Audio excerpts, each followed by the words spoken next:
오늘 평강의 왕, 우리 메시아의 마지막 이름 평강의 왕이라는 제목으로 말씀을 나누겠습니다. 우리는 그동안 3주 동안 기묘자라, 모사라, 그리고 하나님 아버지, 그리고 오늘 마지막 평강의 왕의 이름으로 이제 오늘 말씀을 나누고자 하는데요. 여러분, 한 주간 평안하셨습니까?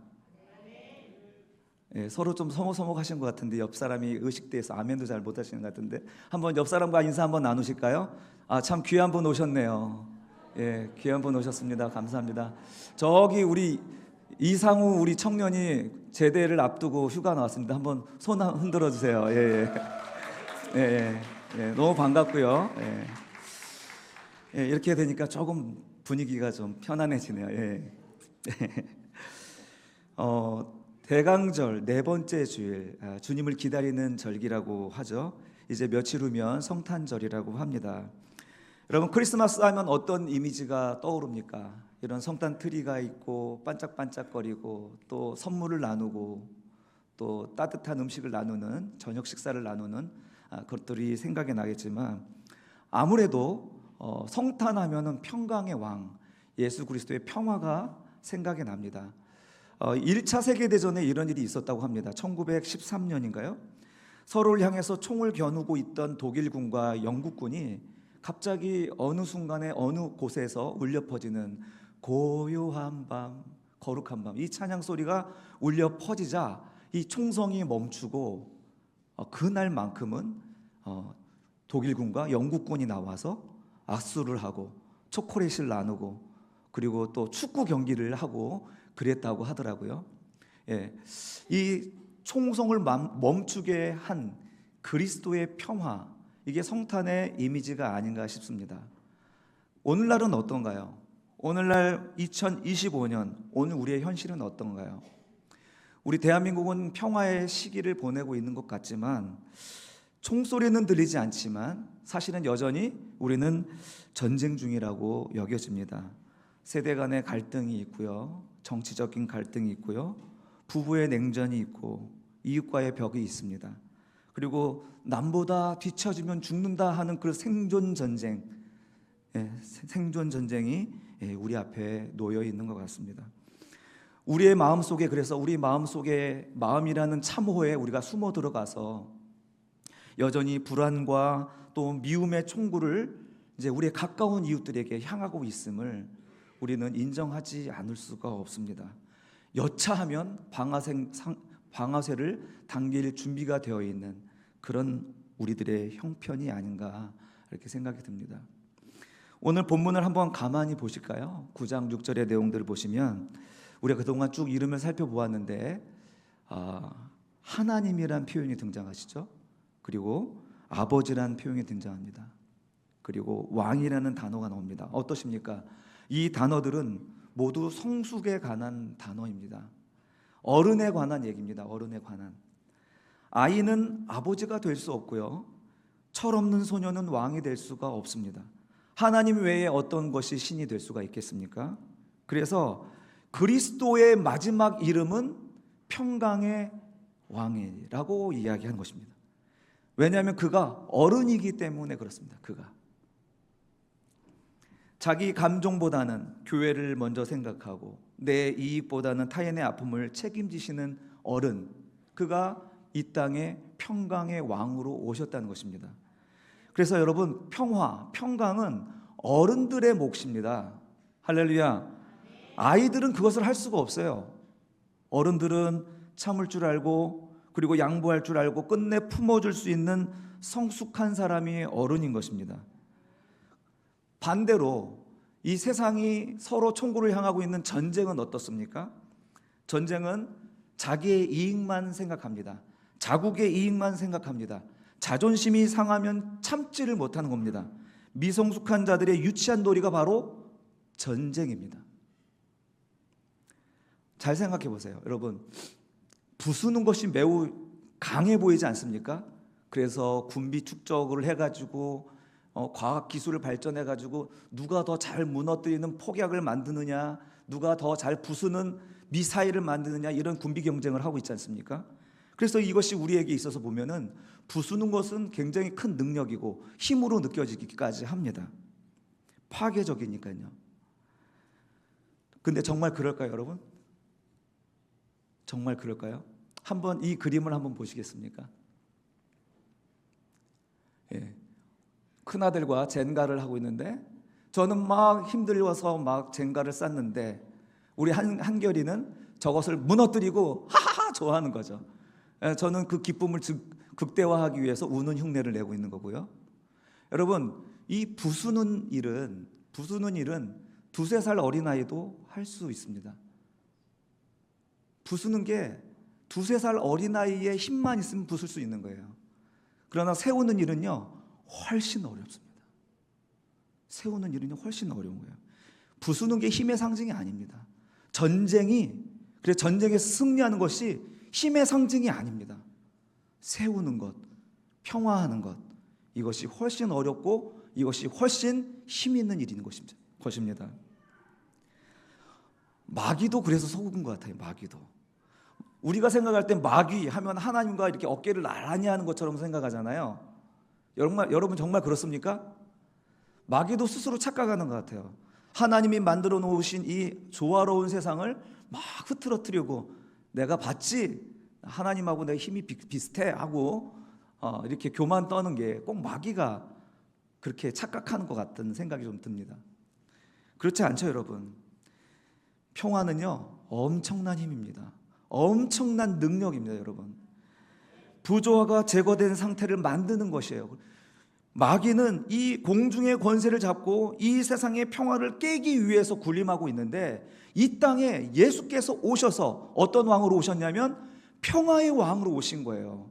이 부조화된 세상을 질서 입히고 또 잘못된 자리를 되돌리고 조화롭지 못한 하나님의 세계를 회복하는 이 일을 하기 위해 오신 이 예수, 이 평화의 왕. 그래서 평화의 왕은 마귀의 일을 멸하러 오신 것입니다. 모든 부조화를 평화로 만드는 것을 조화롭게 만들기 위해서 오신 것이 바로 예수가 오신 목적인 것입니다. 그러니 예수의 사역의 가장 특징적인 것이 바로 평화라는 사실입니다. 그분이 오늘 우리의 왕이 되셔서 그리고 우리가 그의 백성이 되었다는 것을 이야기하고 있죠. 그래서 우리를 먼저 불러서 우리의 삶의 자리로 우리를 보냈다면 주님께서 우리를 뭐 하라고 부르셨을까요? 우리 보고 뭐 하라고 그 자리에 우리를 부르셨을까요? 내가 평화의 왕이니 너희는 평화의 백성이 되라. 아니겠습니까? 내가 평화의 왕이니 너희도 나처럼 어른스럽게 조화롭게 만들어라. 평화를 위해 헌신해라. 가 아니겠습니까? 그가 우리의 왕이신데 그 말씀에 순종하는 것이 우리의 백성됨의 본분이 아니겠습니까? 오늘 우리는 평강의 왕으로 오신 예수님과 더불어 영적 어른의 관점에서 하나님의 뜻에 합당한 삶을 견지하는 저와 여러분이 되시기를 간절히 바랍니다. 먼저 세상이 말하는 그 힘, 세상이 말하는 그 평화 얼마나 유치한지 한번 봤으면 좋겠습니다. 내 마음과 내 자아 중심의 그 평화, 이것은 영원한 평화가 되지 않습니다. 분명히 이 평화를 위한 명분을 쌓죠. 1940년인가요? 6월 25일 날 이 평화를 명분으로 평화 해방군이라는 명분으로 이 땅에 북한이 침투해 내려오지 않았습니까? 거창한 명분으로 포장되어 있지만 사실은 아이들의 장난 같은 거죠. 여러분 양동이 전쟁이라고 들어보셨어요? 양동이 전쟁? 저도 검색하면서 알아봤는데 1325년에 이탈리아의 두 도시 모데나와 볼로냐라는 두 도시가 전쟁을 합니다. 이유는 황당해도 모데나의 병사들이 볼로냐의 우물에 있는 나무로 된 양동이 하나를 훔쳤기 때문이래요. 그 하찮은 양동이 때문에 큰 전쟁으로 번진 것입니다. 그래서 그 결과 수천 명이 목숨을 잃어버리는 그런 전쟁이 되었죠. 수많은 전쟁의 이유들이 거창한 명분을 붙이지만은 자국의 이익과 자존심 때문에 싸움을 하고 있는 것입니다. 1969년에는 더 어이없는 전쟁이 있습니다. 남미의 엘살바도르하고 온두라스가 월드컵 경기 지역 예선을 하는데 상대편에게 졌다는 이유로 실제 폭격기를 가지고 전쟁을 선포했다 합니다. 예. 우리나라도 마찬가지죠. 우리나라도 북한과 대치하면서 한때 없어졌던 그 선전용 스피커를 가지고 야, 우리 고기 먹는데 니네는 오늘 반찬이 뭐냐? 개구리 반찬이냐? 살았냐 죽었냐? 이러면서 서로 충동질하는 선전선동을 하는 그 유치한 일들을 하는 거죠. 여러분, 참 우스운 것 같습니다. 죄에 붙들린 인간의 실상이 바로 이와 같습니다. 이건 내 거야. 저 사람이 먼저 나를 기분 나쁘게 했어. 라는 그런 내 감정과 내 자기 중심성을 가지고 이 상대방을 향한 총구를 거두지 못하는 것이죠.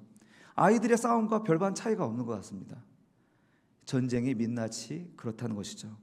평화는 상실되고 그리고 미성숙한 자들의 자존심만 남은 그 비극이 바로 전쟁이라는 것입니다. 세상도 평화를 말합니다. 세상도 평화를 말합니다. 그런데 세상이 말하는 평화는 내가 너보다 더 강한 상태에서 평화를 유지하고 싶다는 거예요. 내 중심으로 이 세계가 움직이도록 하는 평화인 거예요. 그래서 강력한 국력을 요구하는 것이고 강력한 힘이 필요한 것입니다. 내가 너보다 지식이 더 많아야 되고 내가 너보다 힘이 더 세야 되고 더 강해야 된다는 것이 이들의 평화의 조건인 것입니다.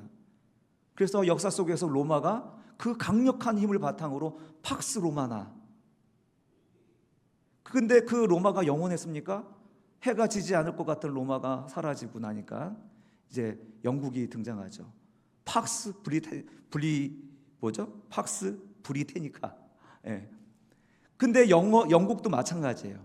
영국이 끝나니까 이제 미국이 그 패권 국가로 등장하면서 미국이 중심의 평화를 이야기합니다. 그러나 여러분, 이런 것은 불안한 것이죠. 세상이 말하는 평화는 조화가 아니라요, 굴복입니다. 힘의 굴복입니다. 내가 힘이 세서 너를 누릴 수 있을 때 오는 그 고요함, 이것을 세상은 평화라고 이야기하는 거죠. 이것은 더 강한 자가 나타나면 언제든지 깨질 불안한 휴전일 뿐입니다. 여러분, 우리 개인의 일상은 어떻습니까? 역사의 전쟁도 그렇지만 우리 개인의 일상도 마찬가지가 아닙니까? 그래서 우리는 늘 예민한 것 같습니다. 누군가 나보다 앞서가면 불안해하는 것이죠. 누군가 나보다 잘하면 불안해지는 겁니다. 누군가 내 자존심을 건들면 곧바로 전쟁을 선포하는 것입니다. 이 약육강식의 세계관 속에서 우리가 살고 있으니 우리의 마음에 쉼이 없는 것이죠. 강해지려고 하면 할수록 우리는 더 그 평화를 누리기가 어려워지는 것입니다. 그래서 제가 인사드릴 때 여러분 한 주간 평안하셨습니까? 라고 말씀드렸을 때 저는 이런 의미로 여러분들에게 말씀을 던진 겁니다. 오늘 우리에게 메시아는 어떻습니까? 오늘 본문의 메시아는 세상의 방식과는 다른 방식으로 우리에게 오셨음을 선포하고 있습니다. 먼저 그는 어린 아이로 오셨습니다. 아기로 오셨어요. 힘센 장군으로 구름 타고 오시면 좋겠는데 어린 아기로 이 땅에 오셔서 모든 사람의 품에 안길 수 있는 완전히 무장이 해제된 상태의 아기로 오셨다는 사실입니다. 세상에 이런 역설이 어디 있습니까? 세상의 모든 군왕의 힘과 그 말의 발 힘줄을 끊는 그 강력한 왕이 어린아이로 오셨다는 사실입니다. 그리고 스가랴 9장 9절에서는 이렇게 말합니다. 한번 같이 읽어볼까요? 스가랴서 9장 9절 시작. 시온에 따라 크게 기뻐할지어다. 예루살렘에 따라 즐거이 부를지어다. 보라, 내 왕이 내게 임하시나니 그는 공의로우시며 구원을 베푸시며 겸손하여서 나귀를 타시나니 나귀의 작은 것 곧 나귀 새끼니라. 아멘. 세상의 방식이라면 군마를 타고 나타나죠. 흰 말을 타고 나서 정복한 도시에, 세상의 왕들이 정복한 도시에 들어갈 때는 크고 위험찬 백마를 타고 딱 들어가면서 자 봤지 내 힘을 봐라 하면서 들어가는 게 일반인데 우리 예수님은 예루살렘에 입성하실 때 어린 나귀 새끼를 타고 입성하셨습니다. 작고 초라한 어린 나귀, 그 나귀가 무슨 전쟁에 쓸모가 있겠습니까? 나귀는 전쟁과 아무 상관이 없는 정말 평화의 상징인 것이죠. 군마를 탄 왕은 정복자의 모습이지만 나귀를 탄 왕은 그들의 모든 것을 책임지기로 작정한 친구이자 아버지임을 의미하는 것입니다. 그런 모습이 이제 우리 다윗이 솔로몬을 왕위로 즉위식을 할 때도 그렇게 했습니다. 다윗이 자신의 뒤를 이을 솔로몬을 즉위시킬 때 군마 100마를 태워서 왕위에 앉힌 것이 아니라 자신의 노새, 나귀의 일종이죠. 노새에 태우라고 명령합니다. 한번 1장 33절 열왕기상 1장 33절 한번 같이 읽고 넘어가겠습니다. 시작. 왕이 그들에게 이르되 너희는 너희 주의 신하들을 데리고 내 아들 솔로몬을 내 노새에 태우고 기온으로 인도하여 내려가고. 아멘. 전쟁에서 정말 뼈가 굵은 다윗이 너희들의 왕은 이제 힘과 권력으로 세우는 왕이 아니라 샬롬 왕, 바로 솔로몬이 이렇게 전쟁의 도구가 아닌 나귀 새끼를 타고 너희를 다스리는 너희의 책임자가 될 것이라고 얘기하는 것입니다. 예수께서 이처럼 솔로몬처럼 나귀를 타고 예루살렘에 입성하신 것은 나의 힘으로 너희를 굴복시키겠다, 너희를 정복해버리겠다라는 뜻이 아니라 내가 낮아짐으로, 내가 너희와 같은 눈을 높이고 눈을 맞춤으로써 내가 너희의 친구가 되겠다 하는 선언인 것입니다. 이런 유치하고 잔혹한 전쟁터 같은 세상에 우리 예수님이 나귀 타고 오셔서 결국 하시는 일이 무엇입니까? 스가랴서 9장 9절 다음 10절을 한번 읽어보겠습니다. 시작. 내가 에브라임의 병거와 예루살렘의 말을 끊겠고 전쟁하는 활도 끊으리니 그가 이방 사람들에게 화평을 전할 것이요 그의 통치는 바다에서 바다까지 이르고 유브라데 강에서 땅끝까지 이르리라. 아멘. 결국은 이 여호와의 그 샬롬, 그 평강으로 온 세상을, 모든 전쟁을 잠재우고 세상을 평강으로 통치하시겠다는 그 예언의 말씀이 이렇게 등장하고 있는 것입니다. 오늘 이사야는 그분을 평강의 왕이라고 부르는 것입니다. 예수님은 이렇게 우리의 지은 죄를 책임지고 대신 지어 십자가에 달리셨습니다. 십자가는 내가 죽어서 너희를 살리겠다는 참 어른의 모습이 아닙니까?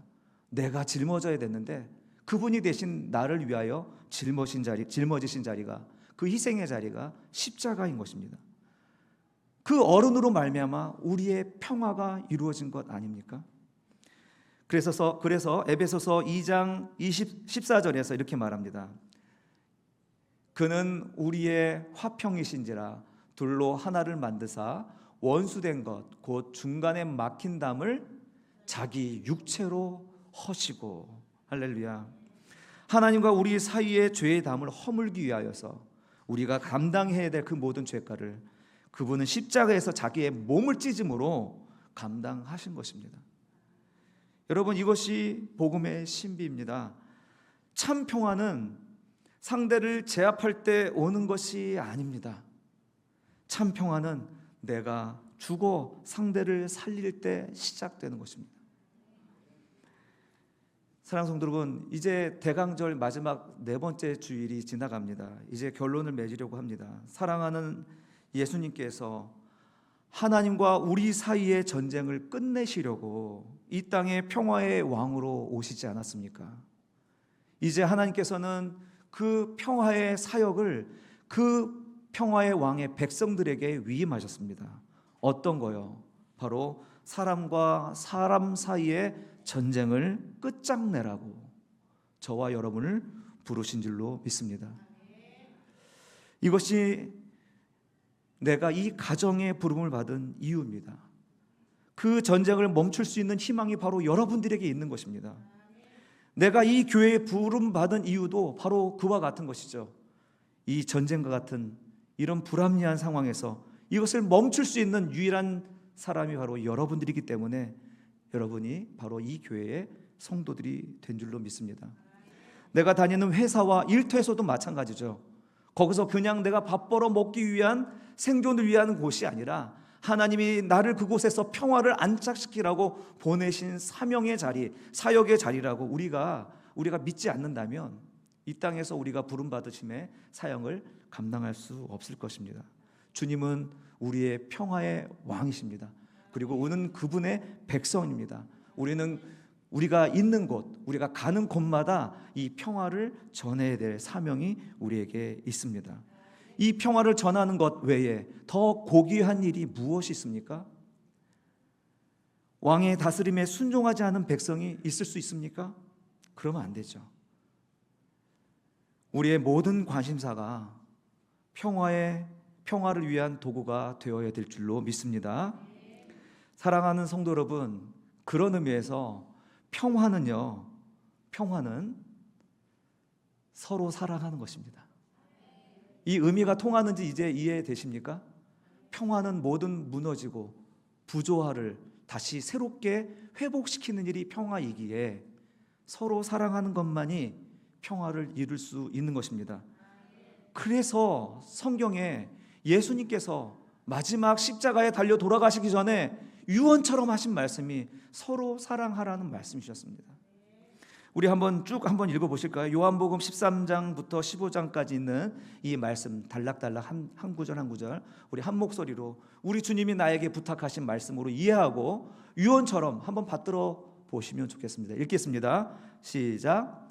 새 계명을 너희에게 주노니 서로 사랑하라. 내가 너희를 사랑한 것 같이 너희도 서로 사랑하라. 13장 35절 너희가 서로 사랑하면 이로써 모든 사람이 너희가 내 제자인 줄을 알리라. 아멘. 15장 12절 내 계명은 곧 내가 너희를 사랑한 것 같이 너희도 서로 사랑하라 하는 이것이니라. 아멘. 요한복음 15장 17절 시작. 내가 이것을 너희에게 명함은 너희로 서로 사랑하게 하려 함이라. 아멘. 여러분, 예수님이 이 땅에서 오늘 우리들에게 부탁하신 마지막 부탁이 서로 사랑하라는 것입니다. 그것이 모든 무너진 것을 일으키고 회복하는 것이기 때문입니다. 살아있으면 몰려와요. 우리가 살아있는 것 자체가 복음의 증거이기 때문에 그렇습니다. 예수님의 제자 중에 마지막까지 살았던 사도 요한이 있습니다. 요한 사도에게 사람들이 집중이 되었죠. 예수님의 마지막 제자가, 그가 우리에게 주는 메시지가 무엇일까 늘 궁금하여서 그 앞에 사람들이 항상 제자들이 와서 그의 입을 주목하여서 봤다고 합니다.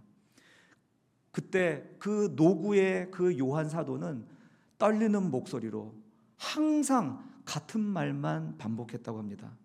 자녀들이여 서로 사랑하십시오.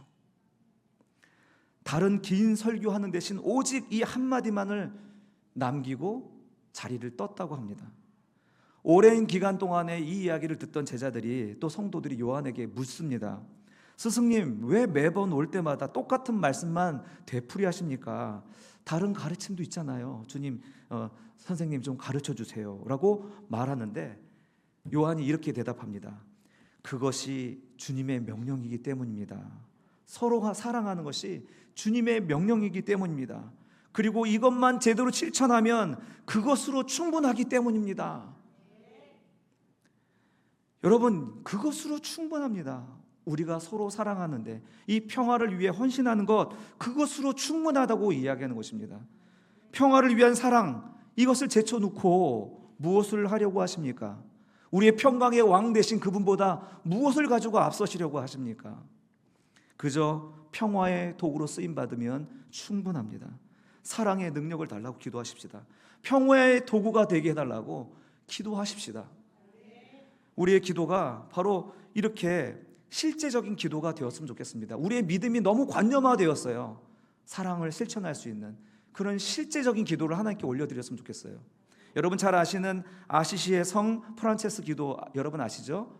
우리 같이 한번 읽어볼까요? 나의 기도라고 생각하시고 나의 실제적인 기도라 믿고 하나님께 주여 내가 주의 평화의 도구로 사용받게 도와주시옵소서. 그런 마음으로 한번 기도하는 마음으로 읽어보십시다. 시작. 주님, 저를 평화의 도구로 써 주소서.